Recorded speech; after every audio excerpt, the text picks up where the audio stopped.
क्या पढ़ना है? आ जा मेरी और आज न्यू ईयर की मजे करते गए। कोई नहीं, कल परसों कर लेंगे। तो तुम्हारे बीकॉम की वजह से हो गया ये चक्कर, नहीं तो मेरी तो 31 और 1 की तो छुट्टी कंफर्म थी। लेकिन तुम्हारे ये जो बीच में बीकॉम के पेपर आए थे ना, 2 दिन खा गए ना, वो कितने दिन हुए थे? 2-3 दिन तो यार, 3 दिन ही तो हुए थे, 3 दिन तो खा गए ना वो। वही तो छुट्टी थी। चलो, कोई नहीं। बट खुशी रहती है, कैसे भी करके पहुंच जाते हैं अपने यहाँ पे, तुम भी और मैं भी। इसी स्पीड से हो जाएगा हमारा जनवरी में, तो बढ़िया ही, मजा ही आ जाएगा। तुम्हें भी मजा आ जाएगा बोले। चलो, कल क्या पढ़ लिया था? हो गया था वो माइकल पोर्टर 5 कॉम्पिटिटिव फोर्सेस, मैंने बोला था।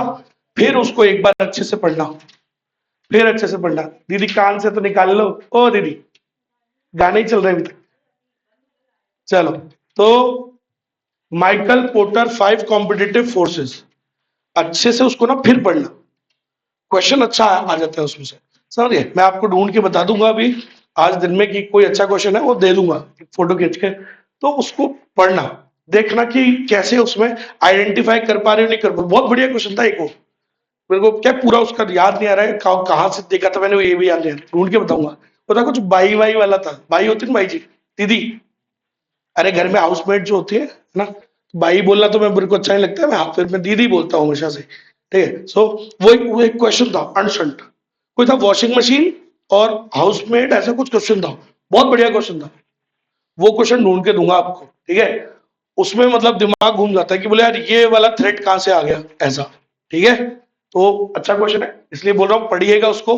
पांचों फोर्सेस को, इजी है। क्या पहला थ्रेट क्या होता है? Threat of new entrants. दूसरा क्या होता है? Threat of current rivals, rivalry among the current market players. फिर bargaining power of buyer, bargaining power of supplier, and threat from substitute. चलो भाई, ये तो चैप्टर नंबर 3 है। चलो, आज मेरे को एक बार लास्ट पेज निकालना है इस चैप्टर का। नहीं नहीं, रुक जाओ रुक जाओ। तो बढ़िया टॉपिक आज आज के लिए कोई जो आज ही चालू हो, खत्म भी हो जाए। आज ही चालू हो, खत्म भी हो जाए, बढ़िया टॉपिक कोई। Understanding the product, product life cycle हो गया। ये हो गया। केएसएफ ही बचा है क्या? केएसएफ तो मेरे को याद था, लेकिन उसके अलावा कुछ और बचा है? ये हो गया था। अट्रैक्टिवनेस ऑफ इंडस्ट्री, ये नहीं हुआ ना? ये नहीं हुआ है। इस पे लिख रहा है कि टिक विक, कुछ नहीं लग रहा ना? हाँ, तो आ जाओ इधर। ये भी क्वेश्चन है 5 नंबर का। टॉपिक का नाम है, और थोड़ा सिमिलर भी है, जो भी हम पढ़ रहे हैं वैसा ही है, थोड़ा इजी है, जल्दी समझ जाओगे। क्या नाम है? Attractiveness of industry. Sir, industry की अट्रैक्टिवनेस की बात चल रही है ना? ठीक है, इंडस्ट्री क्या होता है? Group of similar firms doing same type of activity. जब सेम कुछ फर्म्स सेम टाइप का काम कर रही हैं, उनका मेन प्रोडक्ट सेम ही है, तो उसको क्या कहा जाता है? उस ग्रुप को इंडस्ट्री कहा जाता है। अब आप सुनना, तो यहां पर हम क्या पढ़ रहे हैं, ढंग से देखना, बहुत ही फर्जी टॉपिक है। देखो, the important factors on which the management में बेस सच कंक्लूजन्स इंक्लूड। ये क्या बोल रहा है? Industry analysis. अरे बैठ बैठ, जल्दी बैठ। इंडस्ट्री एनालिसिस हेल्प्स, खड़े रहना थोड़ी देर, 5 मिनट, जब तक बताऊं। Industry analysis helps identify the issues and determine the industries attractiveness, guiding strategist on whether it presents a good opportunity or has poor prospects. देखो, and it is crucial for capital investment decisions. क्या कह रहा है, पूरी कहानी बताता। Industry का analysis करना बहुत जरूरी होता है। जो भी इंडस्ट्री में आप हो या जिसमें जाने का सोच रहे हो, उसमें जाने से पहले क्या कर लेना चाहिए? उस इंडस्ट्री के बारे में अता पता कर लेना चाहिए, ठीक है। और क्यों कर लेना चाहिए सर? ताकि आपको उसके इश्यूज का पता लग जाए, आपको पता लग जाए कि वो इंडस्ट्री अट्रैक्टिव है या नहीं है। इससे आपको क्या मिलेगी? It will guide the strategist. ठीक है, आपको ये डिसाइड करने में हेल्प मिलेगी कि क्या आपको उसमें जाना चाहिए, नहीं जाना चाहिए, whether it is a good opportunity और हैज पुअर प्रोस्पेक्ट्स। समझिए मेरी बात। ऐसी थोड़ी है रात को सोए, सुबह मूड के बोला नहीं सर चलो उस इंडस्ट्री में चल, तो बिजनेस करते नया। ऐसे मूड आके कहीं भी नहीं पहुंच जाना चाहिए। पहले क्या करना चाहिए? उसका इंडस्ट्री एनालिसिस करना चाहिए, ठीक है, before entering into that industry, कि यार वो हमारे लिए गुड अपॉर्चुनिटी है या पुअर अपॉर्चुनिटी है। पैसे लगाने से पहले, कैपिटल इन्वेस्ट करने से पहले थोड़ा देख लेना चाहिए कि क्या वो इंडस्ट्री अट्रैक्टिव है या नहीं। क्या पता बाद में पता लगे कि पैसे अटक गए, फंस गए। कई बार फंस जाते हैं बड़े बड़े बिजनेस में, लगा लगू के 4-5 करोड़ रुपए लगाए, अटक गए। समझ गए? अभी हमने 2019 में एक बिजनेस में लगाए थे, अटक गए, वो अटके ही हुए भाई, अटके ही हुए हो। क्या नहीं किया ठीक से? ऑब्वियसली गलती रही होगी, क्या नहीं किया? Industry analysis. लगाए 50-55 लाख रुपए, अटक गए भाई सब, अटक ही गए। सेविंग्स होती है यार, मेहनत करके कमाते, वो वाला तो है नहीं जुए वाला सिस्टम। तो अटक गए। तो ये यही तो बोल रहा है वो, कि लगाने से पहले ही क्या कर लेना चाहिए, थोड़ा इंडस्ट्री का एनालिसिस कर लेना चाहिए। It will help you, it will guide you whether it is a good opportunity और अ बैड अपॉर्चुनिटी। ठीक है? So before making any capital investment decisions, थोड़ा क्या कर लिया करो, इंडस्ट्री का एनालिसिस। इंडस्ट्री अट्रैक्टिव है या नहीं है वो पता कर लिया करो। ठीक है? तो बोलो सर कौन से ऐसे फैक्टर्स होते हैं जिनके बारे में पता करना चाहिए? तो ऐसे कौन से फैक्टर्स होते हैं, ठीक है, जिनके हिसाब से आप डिसीजन लोगे, कौन सी बातें सोचोगे? Number 1, the industries growth potential. सबसे पहले आपको क्या देखना चाहिए, क्या उस इंडस्ट्री का फ्यूचर में ग्रोथ, मतलब क्या होता है फ्यूचर ग्रोथ, तो फ्यूचर में क्या कुछ है क्या ग्रोथ पोटेंशियल? क्या उसका कोई फ्यूचर है या नहीं है? कि क्या पता कहीं फ्यूचर में मतलब बोला सर उससे बढ़िया चीज आने वाली है, अब तो वो आउटडेटेड हो गई, ऐसी तो नहीं है। कम से कम पहले पता करो उस इंडस्ट्री का क्या पता करना है, ग्रोथ पोटेंशियल, फर्स्ट थिंग। ठीक है? सेकेंड चीज, whether the competition currently permits adequate profitability and whether the competitive forces will become stronger or weaker। ये दो अलग अलग बातें हैं, पहले फर्स्ट वाली को पढ़ो। आपको ये पता करना चाहिए उस इंडस्ट्री में कि अभी जो राइवलरी चल रही है, राइवलरी मतलब करंट कंपटीशन जितना भी है, क्या उस उतने कंपटीशन में प्रॉफिटेबिलिटी हो पा रही नहीं हो पा रही है? क्या कुछ अभी कमाई उसमें निकल पा रही है नहीं निकल पा रही है? कंपटीशन तो होगा ही। तो जिस इंडस्ट्री में तुम जाने का सोच रहे हो, क्या उसमें अभी in the current competition is there any profitability? कुछ कमाई का है क्या, कुछ उधर कुछ है, मिल रहा है कुछ मार्जिन? समझ रहे हो? तो ये पता कर लेना चाहिए पहले ही। तो आपको क्या पता कर लेना चाहिए, एडिक्वेट प्रॉफिटेबिलिटी है या नहीं है उसमें। ये शॉर्ट फॉर्म से याद रखना। पहली चीज क्या पता करोगे इंडस्ट्री में, ग्रोथ पोटेंशियल। दूसरी चीज क्या पता करोगे, एडिक्वेट प्रॉफिटेबिलिटी भी तो होनी चाहिए। ऐसा थोड़ी बोला पैसे लगाने ही है बस सर, मतलब प्रॉफिट मिला रहे, वो क्या चाहिए सर, कर्म करे जाओ फल की इच्छा मत करो, ऐसा थोड़ी होता है यार, फल तो चाहिए। तो एडिक्वेट प्रॉफिटेबिलिटी है या नहीं है पता करना चाहिए हमको। एक और, whether the competitive forces will become stronger और वीकर। भाई फ्यूचर में वो और ज्यादा ताकतवर तो नहीं हो जाएंगे, राइवलरी ज्यादा तो नहीं बढ़ जाएगी, पढ़ाए ना अपन ने कल, ज्यादा राइवलरी हो गई तो फिर दिक्कत हो जाएगी, है ना? तो फ्यूचर में क्या बहुत ज्यादा वो वीकर वो स्ट्रॉन्गर तो नहीं हो जाएगा, कौन, कॉम्पिटिटिव फोर्सेस। समझ रहे हो? तो ये भी इंपॉर्टेंट है। Third point, whether the industry profitability will be favorably or favorably affected by the prevailing driving forces। तो बेसिकली सिमिलर पॉइंट वापस है। तो क्या इंडस्ट्री की प्रॉफिटेबिलिटी पे कोई फ्यूचर में कोई क्वेश्चन मार्क तो नहीं है? समझ रहे हो? क्या it will be affected by the forces, external forces पढ़ा है ना अपन ने, अरे वो external environment, political, economical, social. तो सर क्या उनकी वजह से इसकी प्रॉफिटेबिलिटी पे कोई डर तो नहीं है कि कहीं फ्यूचर में दिक्कत आ जाए? ये भी पता करना चाहिए हमको। एक और क्या एनालिसिस करना चाहिए, an organisations competitive position and its potential to strengthen or weaken the impact its profitability even in a lackluster industry। ये लाइन चाहिए भाई साहब, सुनो अच्छे से क्या कह रहा है ये लाइन। हमेशा एक ऑर्गेनाइजेशन को अपनी कॉम्पिटिटिव पोजीशन, अपन उस इंडस्ट्री में कहां आते हैं ये पता होना चाहिए। ठीक है भाई, अपनी उसमें क्या कॉम्पिटिटिव पोजीशन है, क्या कहां स्टैंड कर रहे हैं अपन उस इंडस्ट्री में, है ना? तो उसको अभी पता करना चाहिए। एंड क्या उससे हमारी प्रॉफिटेबिलिटी कितनी रहती है, उससे ज्यादा स्ट्रांग हो रही है या वीकन हो रही है, कमजोर हो रही है। ठीक है? तो अब मेरी बात को सुनना, अगर आपकी वो पढ़ा है अपन एडीएल मैट्रिक्स, एडीएल याद है? अरे बाड़ी, अच्छा तो अभी तक नहीं करा, वो सिर्फ वो पार्ट नहीं किया, पुढचा कर ले यार, से मत करे, बैठ जा बेटा बैठ जा।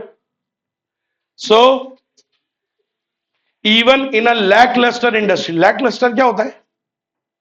लैकलस्टर मतलब जो इंडस्ट्री बढ़िया नहीं है, लेकिन अगर मान लो इंडस्ट्री बढ़िया नहीं लेकिन तुम उसमें क्या हो? डोमिनेंट। याद है एडीएल मैट्रिक्स पढ़ाया था? एडीएल में क्या बताता है? पोजीशन ही तो बताता है कि 5 कॉम्पिटिटिव पोजीशंस होती है। डोमिनेंट, उसके बाद स्ट्रॉन्ग, फिर फेवरेबल, फिर टेनेबल और फिर वीक। याद आया? 5 पोजीशंस होती है। अब सुनो, तो माना अगर लैकलस्टर इंडस्ट्री, लैकलस्टर मतलब बुरी, जब कमाई उसमें ज्यादा नहीं है, बढ़िया नहीं है इंडस्ट्री, मतलब बढ़िया इंडस्ट्री नहीं है लेकिन तुम उसमें क्या हो? तुम डोमिनेंट हो, नंबर 1 पे हो, तो फिर तो उसमें भी काम चल जाएगा। फॉर एग्जाम्पल मान लो ये पेन वैन है ना?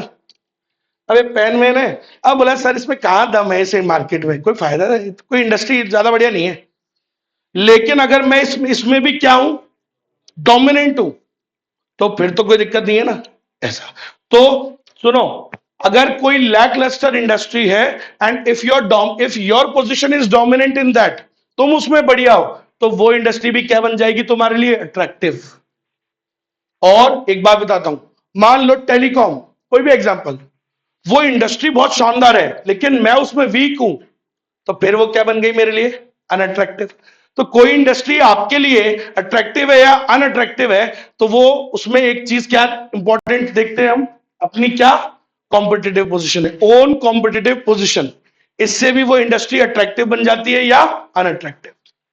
समझ गए? मान लो, समझ गया ना कहने का मतलब? लैकलस्टर का मतलब डाउन इंडस्ट्री, डाउन है इंडस्ट्री लेकिन but you are dominant in that ना, तो तुम्हारे लिए वो क्या बन जाएगी? वो भी क्या बन जाएगी? बढ़िया, अट्रैक्टिव। बट डाउन पड़ी हुई है इंडस्ट्री, तुम भी उसमें वीक की हो, तो फिर तो वो क्या हो जाएगी? वो तो अनअट्रैक्टिव हो जाएगी। समझ गया मेरी बात? तो ऐसे कई बड़े बड़े धंधे हैं बढ़िया जो अच्छे चल रहे हैं, लेकिन अपन उसमें क्या है? वीक, तो वो अपने लिए क्या हो गई? अनअट्रैक्टिव।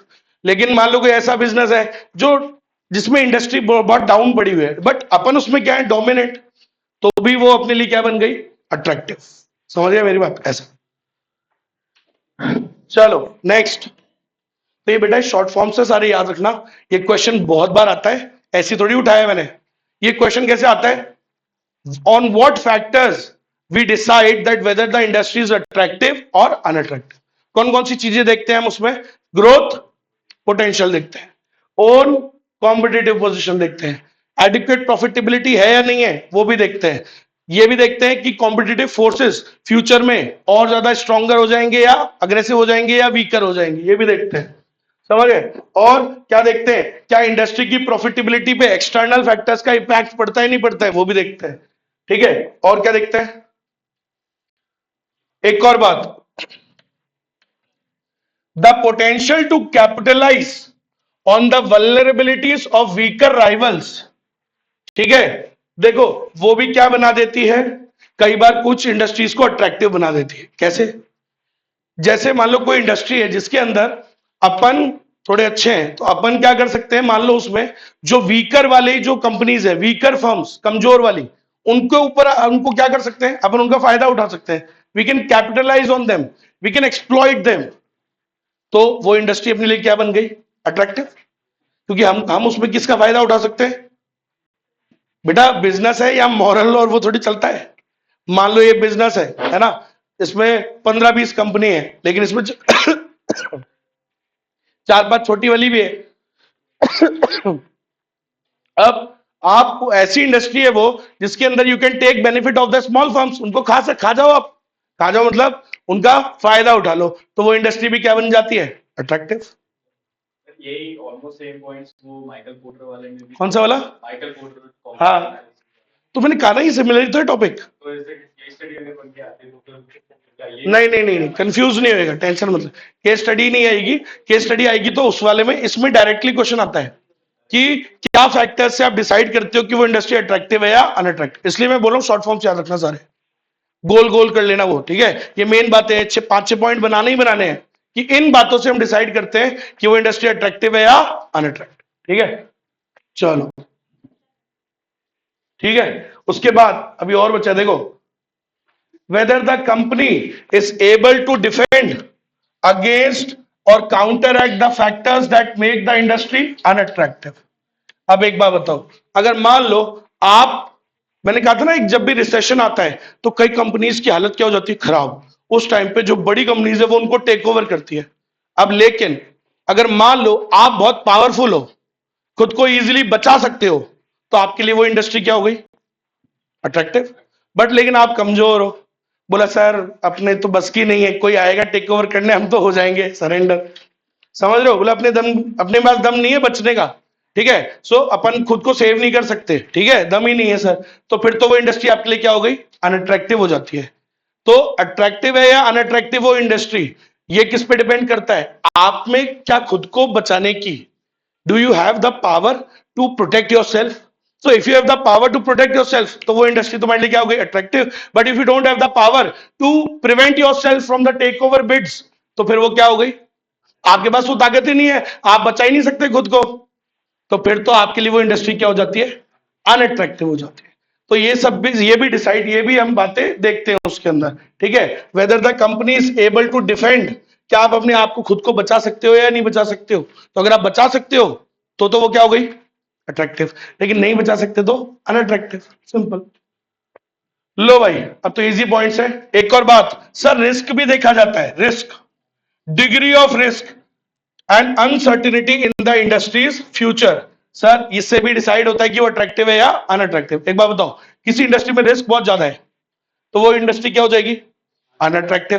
किसी में रिस्क कम है, that makes the industry more attractive. बोले यार रिस्क कम है, सेफ है वो, है ना। अनसर्टिनिटी, बोले यार किसी में बहुत ज्यादा अनसर्टिनिटीज है, कभी भी कुछ भी हो रहा है, तो वो चीज क्या है, अनअट्रैक्टिव है, हो जाती है। लेकिन कहीं थोड़ी स्टेबिलिटी है। एग्जांपल दूं आपको, जैसे खाने पीने का बिजनेस एक तरफ, और एक तरफ है मान लो शेयर्स का business, which is more attractive on the basis of uncertainty. बोलो, अनसर्टिनिटी को सोच के जवाब दो कि किस में अनसर्टिनिटी ज्यादा होती है, कभी भी कुछ भी हो जाता है, शेयर बाजार, है ना। तो कौन सी ज्यादा अट्रैक्टिव हुई, इस बेसिस पे, रिस्क के बेसिस पे और अनसर्टिनिटी के बेसिस पे कौन ज्यादा अट्रैक्टिव हुई, फूड वाली। आया समझ में, अरे आया ना। ऐसे थोड़ी बड़े बड़े खिलाड़ी खाने का काम करते हैं, क्यों करते हैं, सेफ है ना। समझ में आ रही है मेरी बात। आज के टाइम पे ये जो बड़े बड़े, जो जितने भी, आपको बता दो दुनिया के जो सबसे बड़े वाले अमीर है ना, वो उनकी बात नहीं कर रहा जो अमीर बनते हैं, उनकी बात कर रहा हूं जो अमीर है। वो सबसे ज्यादा पैसा काय में इन्वेस्ट करे पता है आपको, जमीन में, एग्रीकल्चरल लैंड में। Because the future is this. Future क्या है, भविष्य। भविष्य में कौन सी चीज का नहीं पता, पता ही है, टेक्नोलॉजी का, गाड़ियां क्या चलाओगे, इसका क्या पता, कुछ नहीं पता। किसका पता है, रोटी तो खाओगे, है ना। समझ रहे हो, जहां सब कुछ गंदा गंदा, अगर मान लो सप्लाई कम पड़ती है सब चीजों की, किसका फ्यूचर सेफ है, फूड। आए ना बात समझ में, इसलिए काय में लगा रहे पैसे वो इसमें। मुकेश अंबानी वो छोटे बेटे को क्या खरीद के दिया है, पूरा शहर। समझ रहे हो मेरी बात, पूरा जंगल, है ना। वॉरेन बफे, बफे का नाम सुना है, वॉरेन बफे का। वॉरेन बफे का मतलब अमीर, सबसे अमीरों में आता है वो। उसने अमेरिका का ऑलमोस्ट, शायद सुना है मैंने कि 1/10 या कुछ पार्ट ऑफ लैंड खरीदा, बहुत बड़ा लैंड है उसके पास। उसका बड़ा बेटा है, वो पूरा है, फार्मर है, दुनिया का सबसे बड़ा अमीर आदमी। उसका बेटा तो कुछ भी कर सकता था, कुछ भी कर सकता था, क्या पता एक देश ही बना लेता, देश का प्रेसिडेंट भी बन सकता था। लेकिन he chose to do farming, सबसे सेफ है ना। अब आप समझ गए ना कहने का मतलब। तो अगर रिस्क और अनसर्टेनिटी से भी क्या डिसाइड करते हैं हम, whether that industry is attractive और नॉट। आया समझ में सबको, लिख दोगे बढ़िया।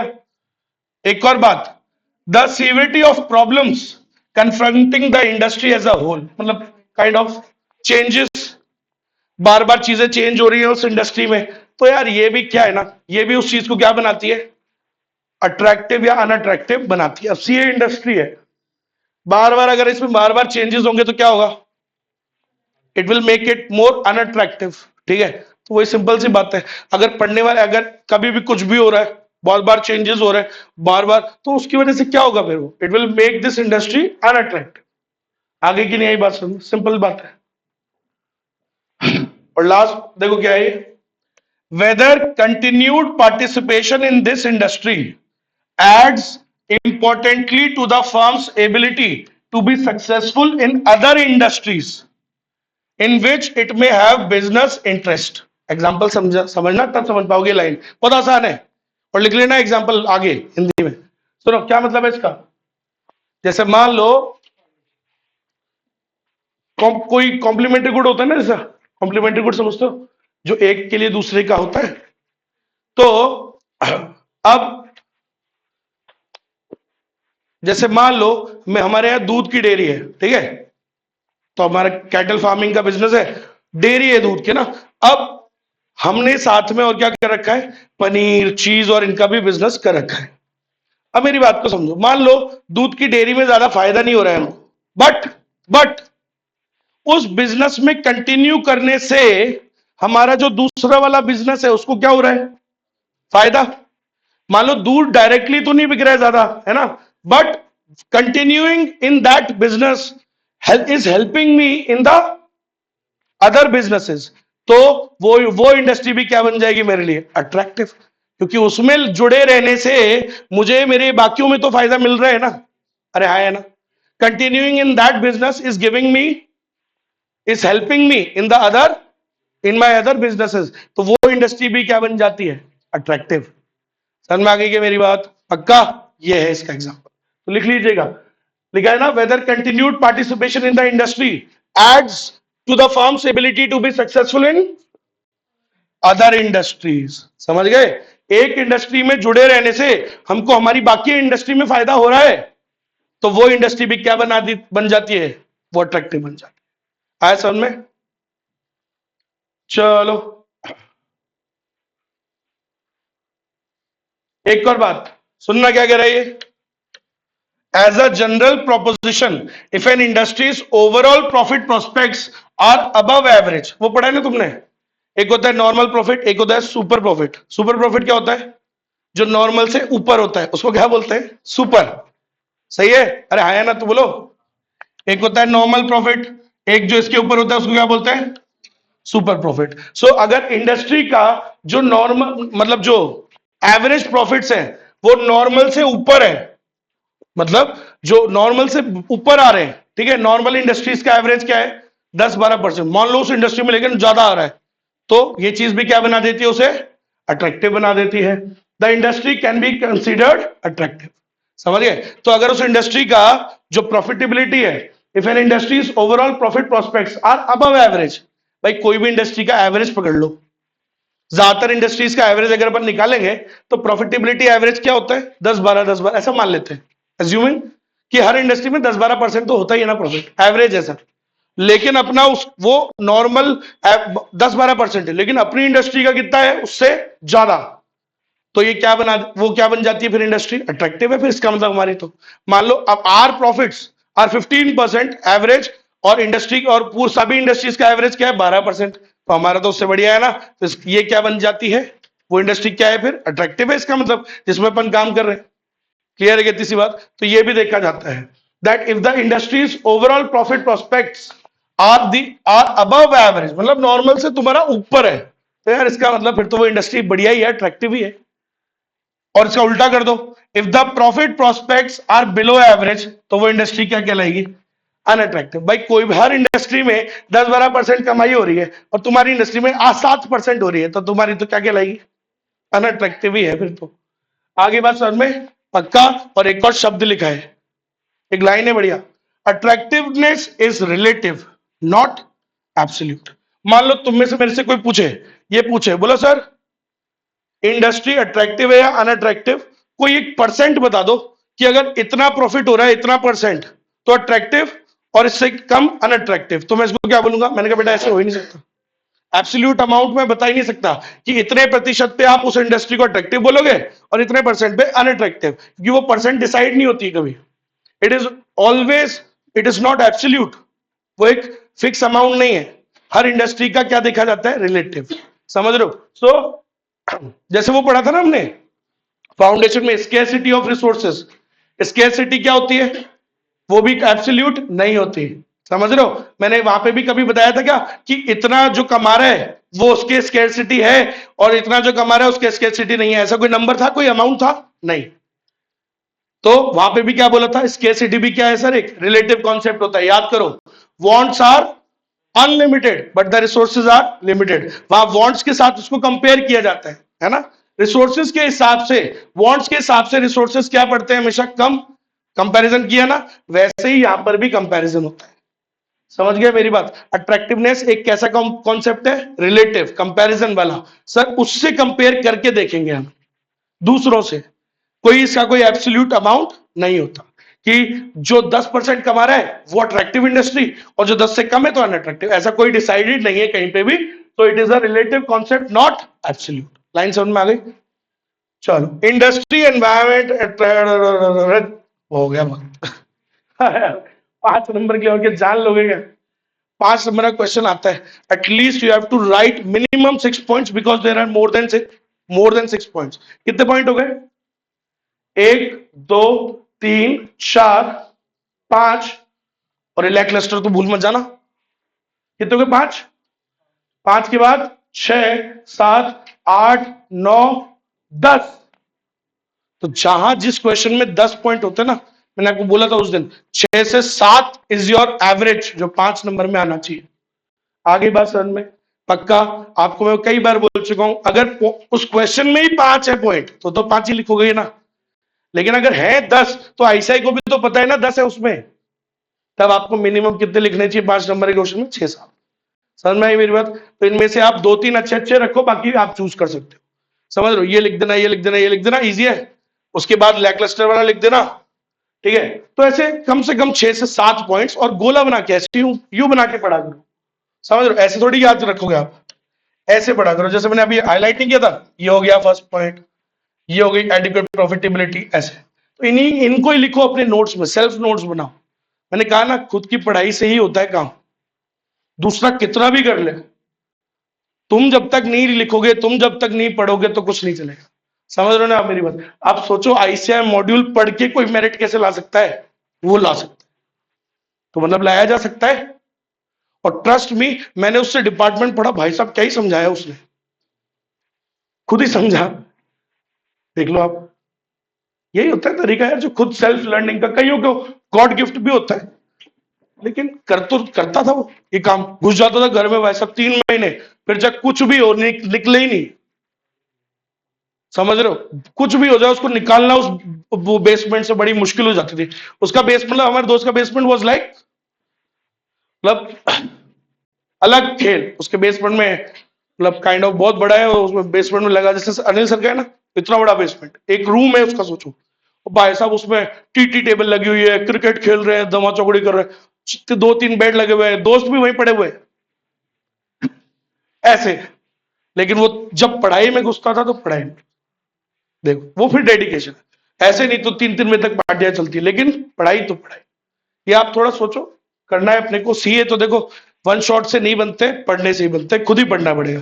जब भी आपको समय मिले खुद पढ़ने लग जाओ, कुछ भी पढ़ो, कुछ भी रिवाइज कर लिया करो। समझ लो, बहुत जरूरी है बैकअप। जो आप पढ़ चुके हो उसे खत्म करना, जो बचा हुआ है वो अपने टीचर्स पे छोड़ दो। तुम जो हो चुका है ना, वो तुम्हारी जिम्मेदारी है, वो अब आपकी जिम्मेदारी है कि वो आप करते रहो। क्लियर है। वो टीचर रिलीव हो चुका है उस काम से, कि वो तो करा चुका है वो काम, ठीक है।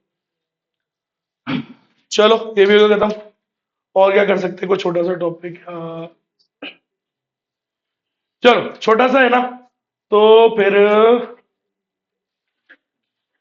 ये पढ़ लेते हैं। फर्जी टॉपिक है, मार्केटिंग एंड कस्टमर। ये नहीं पढ़ा ना, नहीं पढ़ा। पेज नंबर 31 देखना एक बार, 31 31 31 31 31 30। नहीं पढ़ा, नहीं ठीक है, तो पढ़ना है ना। एक सेकंड।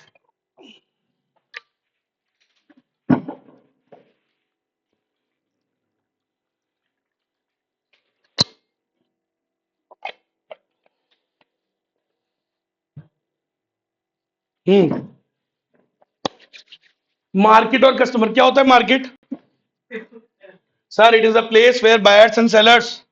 सर, मार्केट एक ऐसी जगह होती है जहां पे बायर सेलर जो होते हैं वो क्या करते हैं, गुड्स और सर्विसेज को एक्सचेंज करते हैं in return of something of value, consideration, ठीक है, प्राइस बोल सकते हो।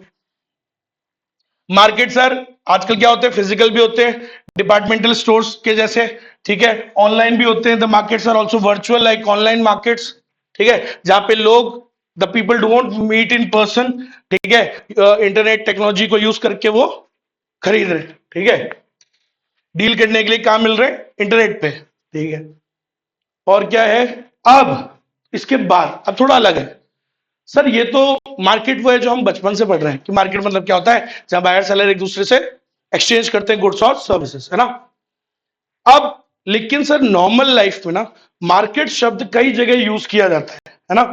जैसे अगर मान लो अभी 9:30 बजे अगर मैं दोस्त को फोन करके बोलूं, मैंने कहा मार्केट देखा क्या, मार्केट देखा क्या आज का, अब यहां मैं मार्केट किसके लिए यूज कर रहा हूं, शेयर बाजार के लिए, है ना। देखा आपने, आप पहचान गए, मैं तो कुछ बोला नहीं था, मैं तो मार्केट ही बोला था, है ना। सो मार्केट अलग अलग प्रकार से होते हैं। मार्केट शब्द आज की डेट में we can use it to a wide range of context, कई कॉन्टेक्स्ट में इसको यूज कर लेते हैं इस शब्द को हम, जैसे कि it might be use to describe the stock exchange, stock exchange के लिए भी हम मार्केट शब्द का उपयोग कर लेते हैं, है ना। ऑल्सो मार्केट किसको भी बोलते हैं पता है आपको, ग्रुप ऑफ कस्टमर्स को। जैसे मान लो तुमने मेरे को बोला, बोलो सर आप है ना सर वैशाली नगर में नहीं पढ़ाते क्या, मैंने कहा नहीं बेटा वहां मार्केट नहीं है मेरा, क्या मतलब हुआ इसका, कस्टमर्स नहीं है, समझ रहे हो, वहां मेरा मार्केट नहीं है, that means I don't have the customers. तो मार्केट शब्द उनके लिए भी रेफर किया जाता है। It is also refer to group of individuals trying to buy a specific commodity, तो there is no one who will buy my commodity there, वहां कोई सीएवीए नहीं पड़ता है, आप समझ गए कहने का मतलब ना, तो वहां मेरा मार्केट नहीं है, तो मार्केट शब्द कस्टमर्स के लिए भी यूज किया जाता है। ऐसे ही एक और सर मार्केट शब्द कमोडिटी के उसके लिए भी यूज किया जाता है, समझ रहे हो, जहां अनाज मिलता है उसे अनाज मंडी बोल देते हैं, है ना जयपुर में, समझ रहे हो, जहां बजरी मिलती है उसे बजरी मंडी बोला जाता है, एक वैशाली में एक एरिया है, समझ रहे हो। आज वहां बजरी नहीं मिलती, लेकिन कोई जमाने में वहां बजरी का भंडार भंडार हुआ करता था काइंड ऑफ। सो वो नेशनल हैंडलूम है ना वैशाली वाला, वैशाली में था नेशनल हैंडलूम, उसी रोड वाली पे थोड़ा सा आगे जाके अंडरपास से जाता है, उसको बोलते हैं बजरी मंडी एरिया, और वो पहले थी कोई जमाने में, अब तो वहां है ही नहीं, समझ गए मेरी बात। तो ऐसे करके सुना होगा तुमने सब्जी वाले मार्केट को क्या बोल देते हैं, सब्जी मार्केट।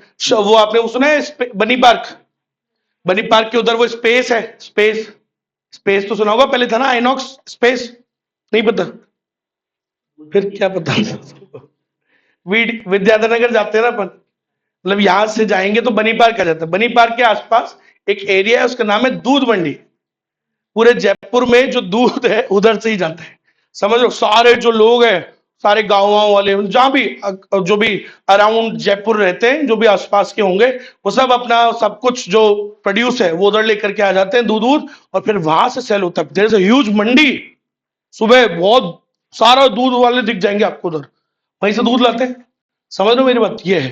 तो या मार्केट, मार्केट शब्द किसके लिए भी यूज किया जाता है, कुछ स्पेसिफिक कमोडिटीज के लिए भी किया जाता है, समझिए। For example grain, vegetable market, है ना, ये सब मैंने आपको बताया अभी आपको, ठीक है। ऐसे ही मार्केट किसके लिए भी यूज किया जाता है, ग्लोबल ऑयल मार्केट के लिए भी ये शब्द यूज किया जाता है काफी बार।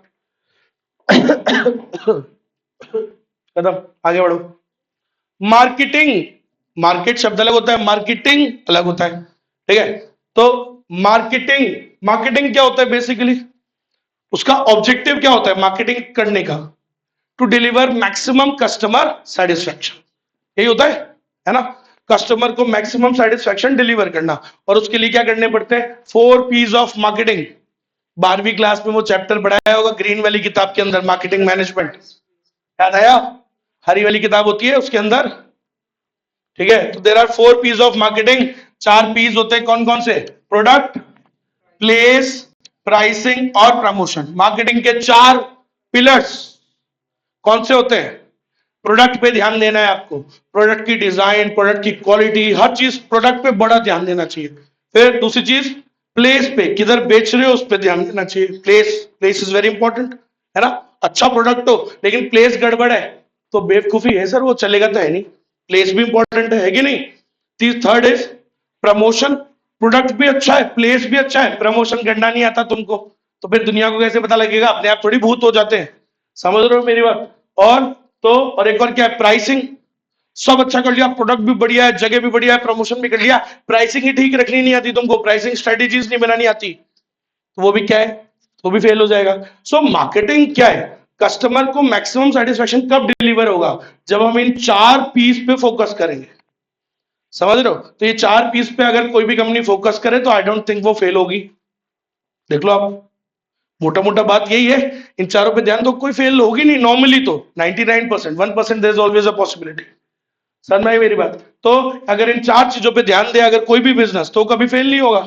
सही है, प्रोडक्ट पे, प्लेस पे, प्राइसिंग पे, प्रमोशन पे, और भी मार्केटिंग में बहुत सारी एक्टिविटीज होती हैं, जैसे रिसर्च करते रहनी चाहिए, डिजाइनिंग पे काम करते रहना चाहिए, प्राइसिंग पे, प्रमोशन पे, ट्रांसपोर्टेशन पे, डिस्ट्रीब्यूशन पे, वैल्यू चेन हमने पढ़ा था, वैल्यू चेन, पूरा चेन पे काम करना चाहिए। समझ रहे हो, सो जो मेन मार्केटिंग होता है, मार्केटिंग की प्रोसेस क्या होती है, क्या क्या करते हैं मार्केटिंग में, सबसे पहले क्या करते हैं, आइडेंटिफाई कस्टमर नीड्स। मार्केटिंग कहां से चालू होती है सर, कस्टमर की नीड्स को पहले क्या करना पड़ता है, आइडेंटिफाई, ठीक है, एंड फिर उस हिसाब से उनको क्या करना पड़ता है, सेटिस्फैक्शन डिलीवर करना पड़ता है। तो पहले उनकी जरूरतों को पहचानो, फिर उस मुताबिक गुड्स बनाओ और उनको सेटिस्फैक्शन दो। क्लियर है, so the marketing starts with identifying the customer needs and they may meet their demands accordingly and deliver the satisfaction. ठीक है, और क्या कह रहा है ये, और मार्केटिंग में एक और चीज होती है, delivering the best customer experience and establishing, maintaining and growing the relationships with the customers are the main goals of marketing। तो याद रखिएगा, मार्केटिंग के मेन गोल्स क्या होते हैं, ये सब, कस्टमर को मैक्सिमम सेटिस्फैक्शन डिलीवर करना, उसके साथ अच्छे अच्छे रिलेशनशिप्स मेंटेन करना, एस्टैब्लिश करना, फिर मेंटेन करना और ग्रो करना। समझ रहे हो मेरी बात, ये है, these are the main goals of marketing. तो बस इसको पढ़िएगा, ये होता है इसका मामला।